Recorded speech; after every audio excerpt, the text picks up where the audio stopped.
तो ऐसे में आपको पता होना चाहिए कि हिंदी में गद्यांश हम किस प्रकार से सॉल्व करते हैं, उसका संदर्भ कैसे लिखते हैं, व्याख्या कैसे करते हैं, क्वेश्चन का आंसर कैसे देते हैं, सब कुछ मैं आपको स्टेप बाय स्टेप बताऊंगा। तो देखिए इस वीडियो को कर दीजिएगा लाइक, क्योंकि जिस प्रकार से आपको बोर्ड एग्जाम में आंसर लिखना है सेम उसी तरह मैं आपको बताने वाला हूं। देखिए सबसे पहले आपका क्या होगा, एक गद्यांश दिया रहेगा जैसे यहां पर दिया गया है। देखिए ये गद्यांश कहां से कहां तक है, देखिए ये यहां से स्टार्ट है, राष्ट्र का तीसरा अंग, ठीक है, और यहां तक आपका है अंतर्निहित है। इतना गद्यांश आपको दे दिया गया। इसके नीचे 5 क्वेश्चन दिए रहेंगे, जैसे आपका ये first, second, third, fourth, fifth, ठीक है। तो 5 क्वेश्चन रहेंगे, आपको एक क्वेश्चन के 2 नंबर और 5 क्वेश्चन के लिए 10 नंबर दिया जाएगा। देखिए मैं गद्यांश को पढ़ देता हूं पहले। देखिए राष्ट्र का तीसरा अंग जन की संस्कृति है। मनुष्य ने युगों युगों में जिस सभ्यता का निर्माण किया है वही उसके जीवन की श्वास प्रश्वास है। बिना संस्कृति के जन की कल्पना कबद्ध मात्र है। संस्कृति ही जन का मस्तिष्क है। संस्कृति के विकास और अभ्युदय के द्वारा ही राष्ट्र की वृद्धि संभव है। राष्ट्र के समग्र रूप में भूमि और जन के साथ साथ जन की संस्कृति का महत्वपूर्ण स्थान है। यदि भूमि और जन अपनी संस्कृति से विरहित कर दिए जाएं तो राष्ट्र का लोप समझना चाहिए। जीवन के बिटप का पुष्प संस्कृति है। संस्कृति के सौंदर्य और सौरभ में ही राष्ट्रीय जन के जीवन का सौंदर्य और यश अंतर्निहित है। देखिए इतना बड़ा गद्यांश है। इसी गद्यांश से रिलेटेड 5 क्वेश्चन नीचे दिए गए हैं। एक क्वेश्चन के लिए आपको 2 नंबर। जैसे फर्स्ट क्वेश्चन है, उपयुक्त गद्यांश के पाठ और लेखक का नाम लिखिए। इसके लिए आपको 2 नंबर। देखिए जो ये गद्यांश दिया गया है आपको बताना है कि इसके लेखक कौन है और इस पाठ का नाम क्या है, ठीक है। यानी कि आपको संदर्भ लिखना है। अगर आप लोग लिख देते हैं तो 2 नंबर आपको मिलेगा।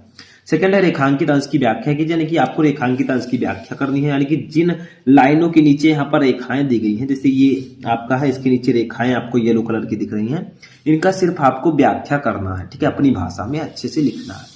उसके बाद देखिए थर्ड क्वेश्चन है, राष्ट्र के समग्र रूप में भूमि और जन के साथ साथ किसका महत्वपूर्ण स्थान है। तो एक क्वेश्चन ये है, इसका आंसर आपको देना है 2 नंबर।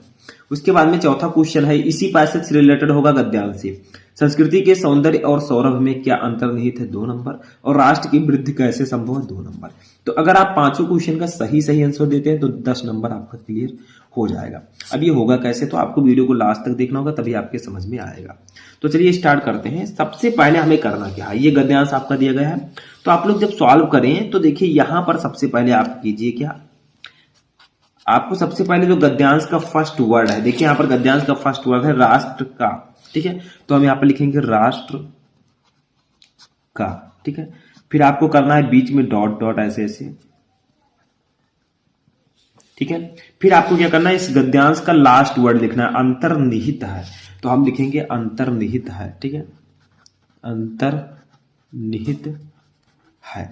अब ये मैंने लिखा क्यों, देखिए अगर आप लोग ये लिख देंगे तो इससे ये स्पष्ट हो जाएगा एग्जामिनर को कि आपने इसी गद्यांश को सॉल्व किया है, क्योंकि 2 गद्यांश आपको दिए जाएंगे, आपको सॉल्व सिर्फ एक ही करना है, ठीक है। तो अब देखिए हम इसी के हिसाब से क्वेश्चन का आंसर लिखते हैं। तो पहला क्वेश्चन हमारा है, उपयुक्त गद्यांश के पाठ और लेखक का नाम लिखिए। तो देखिए हम क्या करेंगे, यहां पर एक हेडिंग डालेंगे, फर्स्ट लिखकर डालेंगे संदर्भ, ठीक है, क्योंकि संदर्भ अगर आप लिख लेंगे तो आपका उसमें पाठ का नाम और लेखक का नाम दोनों आ जाएगा। तो हमने हेडिंग डाला संदर्भ, या आप डायरेक्टली भी लिख सकते हैं, पाठ का नाम ये है, लेखक का नाम ये है, ठीक है। तो देखिए ये जो आपका गद्यांश है ये किस पाठ से है, राष्ट्र का स्वरूप, ठीक है, जिसके लेखक हैं वासुदेव शरण अग्रवाल। तो हम लोग इसका गद्यांश लिखते, इसका संदर्भ लिखते हैं। तो देखिए इसका संदर्भ में आपको क्या लिखना है, प्रस्तुत गद्यांश, प्रस्तुत गद्यांश हमारी पाठ्य पुस्तक के, हमारी पाठ्य पुस्तक के किस भाग में, बताइए हिंदी का कौन सा भाग है, ये है गद्य भाग, ठीक है। तो हम लोग लिखेंगे गद्य भाग, ठीक है, में संकलित, में संकलित एवं भारतीय संस्कृति एवं भारतीय संस्कृति के अध्येता, के अध्येता। देखिए आप लोग डायरेक्टली आप लिख सकते थे गद्य भाग में संकलित, ठीक है, फिर लेखक का नाम लिख सकते थे, लेकिन यहाँ पर थोड़ा सा हम बढ़ा देंगे ताकि और भी अच्छा दिखे। तो अध्येता, अब आपको लिखना है लेखक का नाम। तो लेखक का नाम है डॉक्टर वासुदेव शरण अग्रवाल, वासुदेव शरण अग्रवाल, ठीक है। द्वारा लिखित। अब आपको लिखना है चैप्टर का नाम। जो चैप्टर का नाम है राष्ट्र का स्वरूप। तो हम लोग लिखेंगे इसको राष्ट्र का स्वरूप, ठीक है, राष्ट्र का स्वरूप, ठीक है। इसको मैं ब्लैक से लिख रहा हूं क्योंकि आपको जो चैप्टर का नाम और लेखक का नाम लिखना है वो ब्लैक पेन से लिखना है, ठीक है। राष्ट्र का स्वरूप शीर्षक से अवतरित है, ठीक है।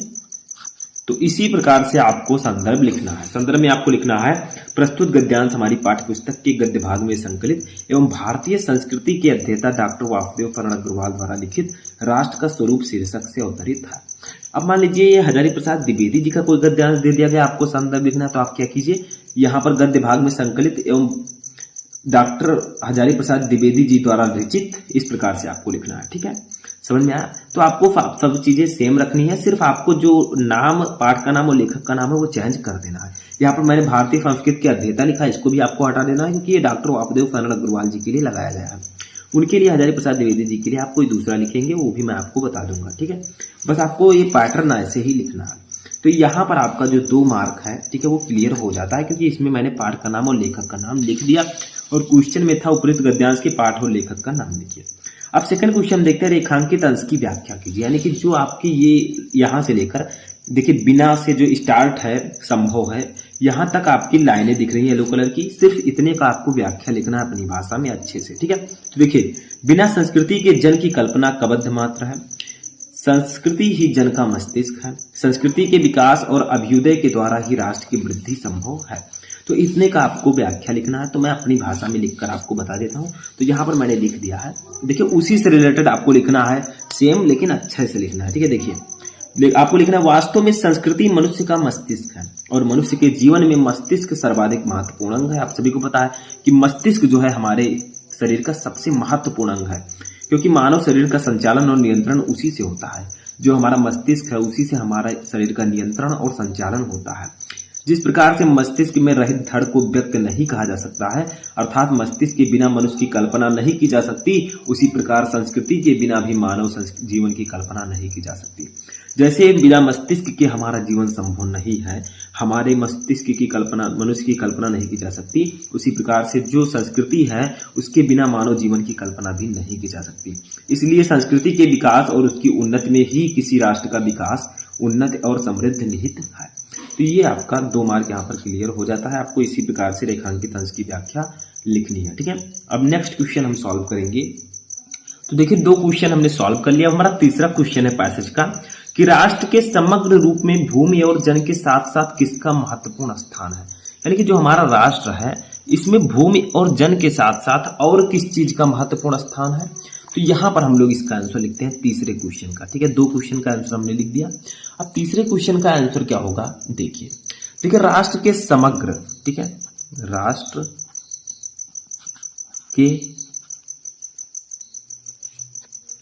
के समग्र, ठीक है, रूप में भूमि और जन के साथ साथ जो संस्कृति है हमारी उसका भी महत्वपूर्ण स्थान है। क्योंकि मैंने आपको पैसेज में बताया कि जो हमारा राष्ट्र है, ठीक है, वो भूमि और जन से मिलकर बना है। तो भूमि और जन के साथ साथ जो जन की संस्कृति है उसका भी एक महत्वपूर्ण स्थान है। तो वही यहाँ पर हम लिखेंगे, राष्ट्र के समग्र रूप में भूमि और जन के साथ साथ, भूमि और जन के साथ साथ, जन के साथ साथ जन की संस्कृति, ठीक है, का महत्वपूर्ण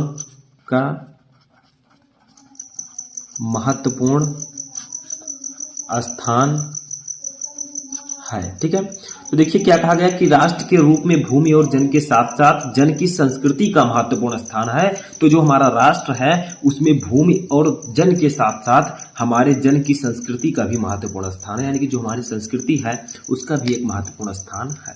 तो यहाँ पर भी आपका 2 नंबर क्लियर, ठीक है। अब हम सॉल्व करेंगे अपना चौथा क्वेश्चन, ठीक है। तो चौथा क्वेश्चन हमारा क्या है, इसको देखिए। चौथा क्वेश्चन है कि संस्कृति के सौंदर्य और सौरभ में क्या अंतर्निहित है, ठीक है। यानी कि जो हमारा संस्कृति है, जैसे यहाँ पर मैंने आपको बताया ये जो क्वेश्चन आपका तीसरा था, राष्ट्र के समग्र रूप में भूमि और जन के साथ साथ किसका महत्वपूर्ण स्थान है? तो देखिए इसमें दिया गया था, यहाँ पर देखिए राष्ट्र के समग्र रूप में भूमि और जन के साथ साथ जन की संस्कृति का महत्वपूर्ण स्थान है। तो देखिए यही मैंने आंसर में लिखा है, तो जो आपका आंसर है वो इसी गद्यांश में छिपा रहेगा। ठीक है, अब ये क्वेश्चन जो चौथा हमारा है उसमें है कि संस्कृति के सौंदर्य और सौरभ में क्या अंतर्निहित है? तो देखिए यहाँ पर दिया गया है, संस्कृति के सौंदर्य और सौरभ में ही राष्ट्रीय जन की जीवन का सौंदर्य और यश अंतर्निहित है। तो यहीं पर हम इसका आंसर लिख देंगे, जैसा कि मैंने आपको बताया। तो आप लिख सकते हैं कि संस्कृति के सौंदर्य और सौरभ, ठीक है, संस्कृति के सौंदर्य और सौरभ, सौंदर्य और सौरभ में राष्ट्रीय जन के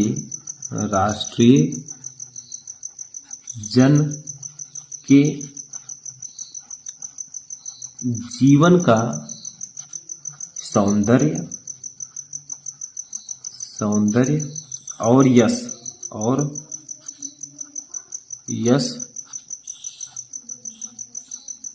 अंतर्निहित है।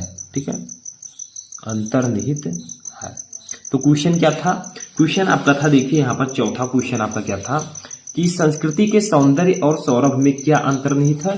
तो संस्कृति के सौंदर्य और सौरभ में राष्ट्रीय जन के जीवन का सौंदर्य और यश अंतर्निहित है।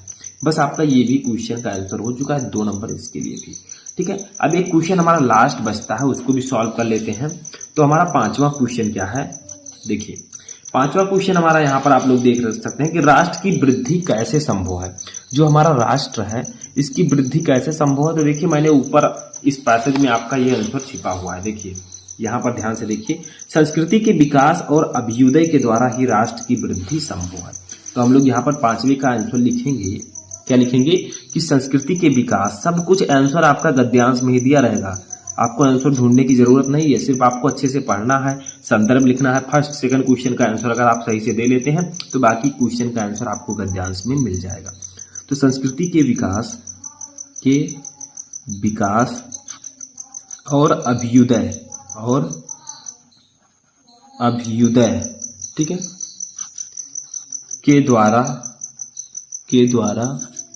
ही राष्ट्र की वृद्धि संभव है। ठीक है, तो देखिए संस्कृति के विकास और अभ्युदय के द्वारा ही राष्ट्र की वृद्धि संभव है। ये क्वेश्चन का आंसर भी आपको मिल चुका है, तो 2 नंबर। तो यानी कि मैंने आपको टोटल एक गद्यांश बताया, उसकी 5 क्वेश्चन का मैंने आंसर दिया, एक क्वेश्चन 2 नंबर, आपका 10 नंबर यहीं पर क्लियर हो जाएगा।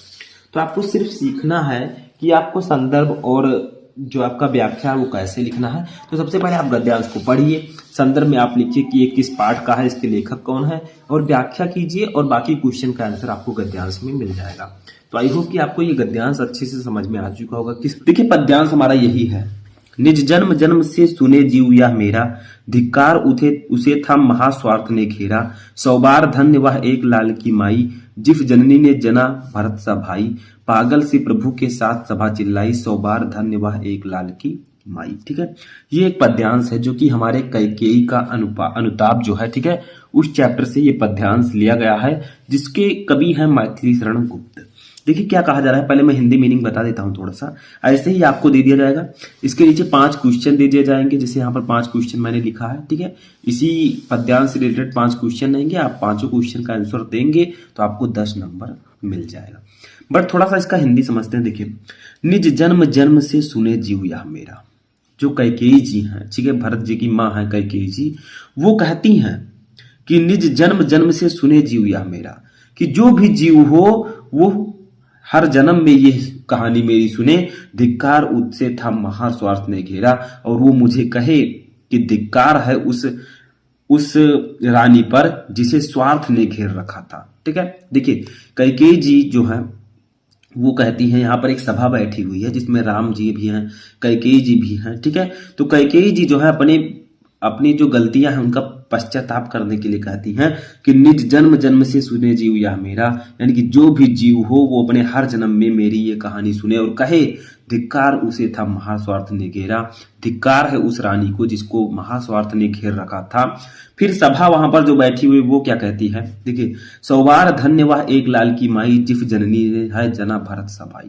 यानी कि वो कहता है, वो जो सभा है वो कहती है, सभी लोग कहते हैं कि 100 बार धन्य है उस माँ को जिसने भरत जैसे पुत्र को जन्म दिया। ठीक है, क्योंकि जो कैकेयी जी हैं वो भरत की माँ है, तो कैकेयी जी तो है, कैकेयी जी का प्रकृति अलग है और भरत जी का प्रकृति अलग है। ठीक है, तो कहता है, जो सभा है वो कहती है कि 100 बार धन्यवाद एक लाल की माई जिफ जननी ने है जना भरत सभाई। उस माँ को 100 बार धन्य है जिसने भरत जैसा पुत्र दिया। ठीक है, पागल सी प्रभु के साथ सभा चिल्लाई। राम जी जो प्रभु जी बैठे हैं वहां पर, उनके साथ जो सभा है वो चिल्लाती है कि 100 बार धन्यवाद एक लाल की माई, उस माँ को 100 बार धन्य है जिसने भरत सा पुत्र जन्म दिया। ठीक है, तो ये कहते हैं। देखिए, इससे रिलेटेड 5 क्वेश्चन है। फर्स्ट है उपरोक्त पद्यांश के शीर्षक और कवि का नाम लिखिए, यानी कि आपको संदर्भ लिखना है। सेकंड है रेखांकित अंश की व्याख्या कीजिए, यानी कि जो ये इस पद्यांश में आपकी जो ये दोनों लाइनें हैं इनका आपको व्याख्या करना है, क्योंकि इनके नीचे देख रहे हैं आप लोग रेखांकित अंश है। ठीक है, यानी कि रेखाएं हैं। तीसरा है कैकेयी स्वयं को धिक्कारती हुई क्या कहती है, और चौथा है कैकेयी के प्रायश्चित के उपरांत श्री राम उनसे क्या कहते हैं। इसका आंसर अभी मैं बताऊंगा सब कुछ। और पांचवा है प्रभु राम के साथ कैकेयी के अपराध का अपमार्जन करती हुई सभा क्या चिल्ला उठी। ठीक है, तो ये 5 क्वेश्चन का आंसर आपको देना है। तो सबसे पहले हम फर्स्ट क्वेश्चन का आंसर देंगे, उपयुक्त पद्यांश के शीर्षक और कवि का नाम लिखिए, यानी कि आपको संदर्भ लिखना है। तो देखिए, जब आप पद्यांश को सॉल्व कीजिए तो सबसे पहले क्या कीजिए, जो आपका पद्यांश है उसका जो फर्स्ट वर्ड है, जैसे देखिए यहाँ पर है निज जन्म। ठीक है, निज जन्म, तो आप पहले निज जन्म लिखिए, फिर डॉट डॉट कर दीजिए। ठीक है, और जो इस पद्यांश का लास्ट वर्ड है, देखिए एक लाल की माई। ठीक है, तो आप लिखेंगे एक लाल की माई। ठीक है, तो इस प्रकार से अगर आप लिख देंगे तो जो एग्जामिनर है उसको समझ में आ जाएगा कि आपने कौन सा पद्यांश किया है, क्योंकि आपको 2 पैसेज में से एक करना होगा। ठीक है, तो आप लोग यहाँ पर एक छोटा सा हेडिंग डालेंगे, संदर्भ। पहले क्वेश्चन का हम आंसर लिखने जा रहे हैं। ठीक है, तो संदर्भ के रूप में उसे लिखेंगे, यहाँ पर फर्स्ट लिख दीजिएगा, यानी कि फर्स्ट क्वेश्चन का हम आंसर लिख रहे हैं। ठीक है, अब संदर्भ में आपको क्या कहा गया है, फर्स्ट क्वेश्चन देखिए, उपयुक्त पद्यांश के शीर्षक और कवि का नाम लिखिए। तो चाहे तो आप शीर्षक का नाम और कवि का नाम लिखकर उनका नाम भी लिख सकते हैं, और चाहे तो आप संदर्भ के रूप में भी लिख सकते हैं। तो देखिए, आप लिखेंगे प्रस्तुत पद्यांश, प्रस्तुत पद्यांश। ठीक है, अब आप लोग लिखिए कवि का नाम। कवि का नाम है श्री मैथिली शरण गुप्त, मैथिली शरण गुप्त। ठीक है, द्वारा रचित। ठीक है, द्वारा रचित। अब देखिए, जो ये कैकेयी का अनुताप है ये उनके महाकाव्य साकेत से लिया गया है। ठीक है, तो साकेत महाकाव्य से, महाकाव्य से हमारी पाठ्य पुस्तक के, हमारी पाठ्य पुस्तक के, ठीक है, पुस्तक के, पाठ्य पुस्तक के, अब कौन सा भाग है, ये आपका पद्य भाग है, क्योंकि हिंदी में गद्य पद्य संस्कृत सब होते हैं, तो पद्य भाग लिखेंगे आप लोग। पद्य भाग में संकलित, में संकलित। अब आपको लिखना है चैप्टर का नाम, शीर्षक का नाम। तो शीर्षक का नाम है आपका कैकेयी का अनुताप। ठीक है, तो आप लोग लिखेंगे कैकेयी का अनुताप।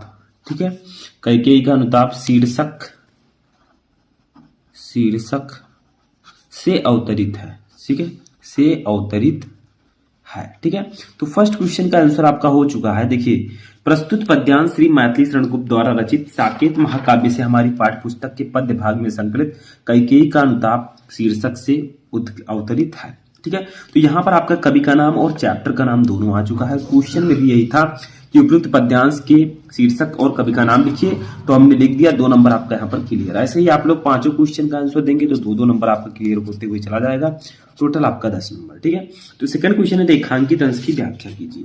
तो जो ये रेखांकित अंश आपके हैं, जैसे देखिए, निज जन्म जन्म से सुने जीव या मेरा, धिक्कार उठे था महास्वार्थ ने घेरा। सिर्फ आपको इतना का व्याख्या करना है अपनी भाषा में। तो यहाँ पर हमने लिखा है और मैंने आपको पहले बताया भी, ठीक है, किसमें कहती क्या है। देखिए, कैकेयी स्वयं को धिक्कारती हुई कहती हैं कि मैं सदगत न पाऊं और जन्म जन्मांतरों में मेरे प्राण यही सुनते रहें कि रघुकुल की उस रानी को धिक्कार है, ठीक है, जिसे घोर स्वार्थ ने घेर कर ऐसा अनुचित कर्म कराया कि उसने धर्म का विचार बिल्कुल छोड़ दिया और अधर्म का आचरण किया। ठीक है, तो आप लोग थोड़ा चेंज करके लिखिए, अगर जिस प्रकार से आप लिख सकते हैं लिखिए, लेकिन आपको अच्छे से लिखना है, जो कुछ दिया गया है पद्यांश में उसी के अकॉर्डिंग लिखना है।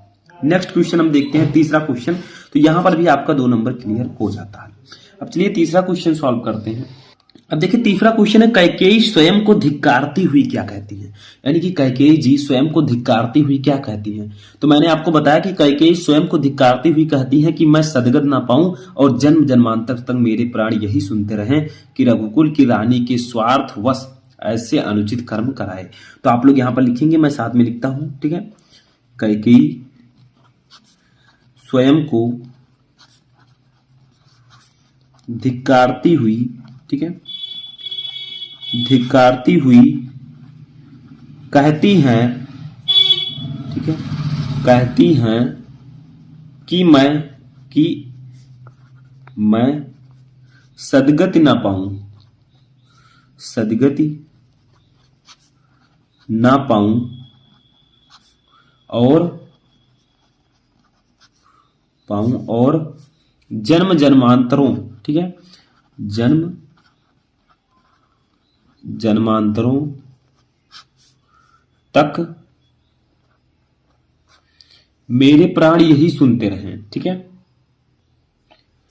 मेरे प्राण, ठीक है, मेरे प्राण यही सुनते रहें, यही सुनते रहें। देखिए जो आपने रेखांकित अंश की व्याख्या की वही लगभग है, ठीक है, रहें कि रघुकुल की रानी के स्वार्थवश, ठीक है, रघुकुल की रानी के स्वार्थवश ऐसे अनुचित कर्म कराए, ठीक है, अनुचित कर्म कराए, ठीक है, अनुचित कर्म कराए। तो रघुकुल की रानी ने स्वार्थवश ऐसे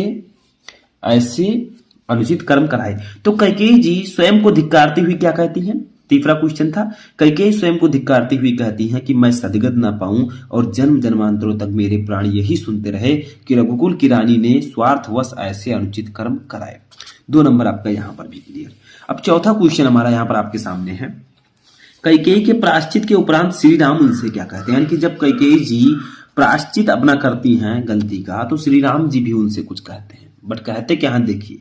तो कैकेयी के प्रायश्चित के उपरांत श्री राम उनसे कहते हैं कि तुम अभागिन नहीं हो, वरन वह माता तो 100 बार धन्य है जिसने भरत जैसे भाई को जन्म दिया। ठीक है, तो वो यही कहते हैं कि तुम अभागिन नहीं हो, तुम तो 100 बार धन्य हो क्योंकि तुमने भरत जैसे भाई को जन्म दिया। तो आप लोग लिखिए कैकेयी के प्रायश्चित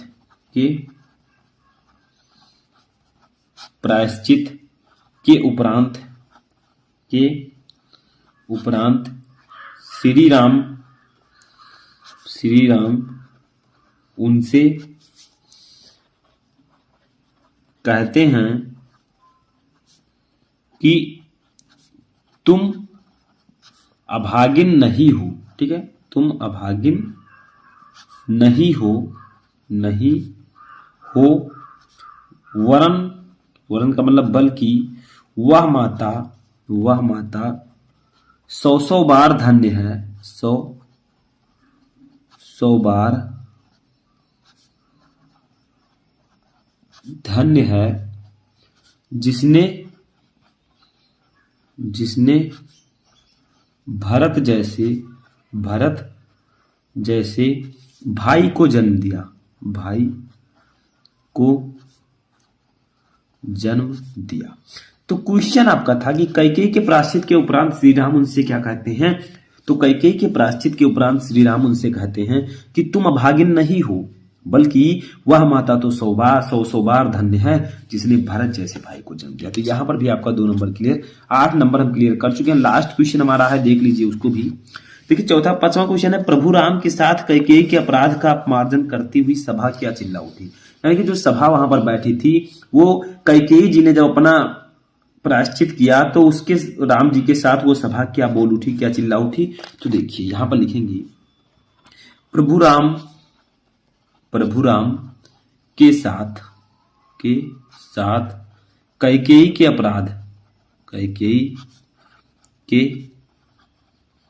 अपराध का अपमार्जन, ठीक है, अपराध का अपमार्जन करती हुई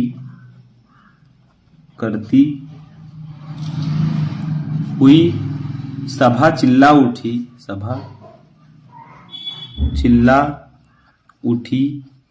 कि भरत जैसे महान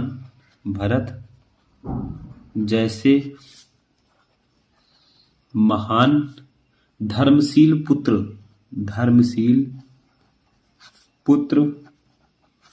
को जन्म देने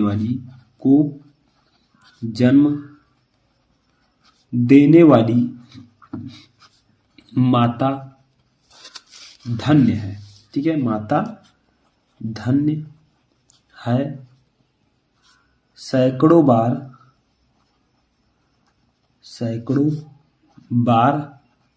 धन्य है। ठीक है, धन्य है। तो देखिए प्रभु राम के साथ कैकेयी के अपराध का अपमार्जन करती हुई सभा चिल्ला उठी कि भरत जैसे महान धर्मशील पुत्र को जन्म देने वाली माता धन्य है, सैकड़ों बार धन्य है। ठीक है, तो इस प्रकार से आप लोग का 2 नंबर यहाँ पर भी क्लियर। टोटल आपके 5 क्वेश्चन थे, 2 नंबर के, आपको 10 नंबर यहाँ पर मिल जाएगा। बट आपको अच्छे से लिखना है, आपको संदर्भ अच्छे से लिखना है, सभी क्वेश्चन का आंसर अच्छे से लिखना है, तभी आपको 10 नंबर मिलेंगे। ठीक है, और भी राइटिंग से आपको लिखना है। तो आई होप कि आपको ये समझ में आ चुका होगा।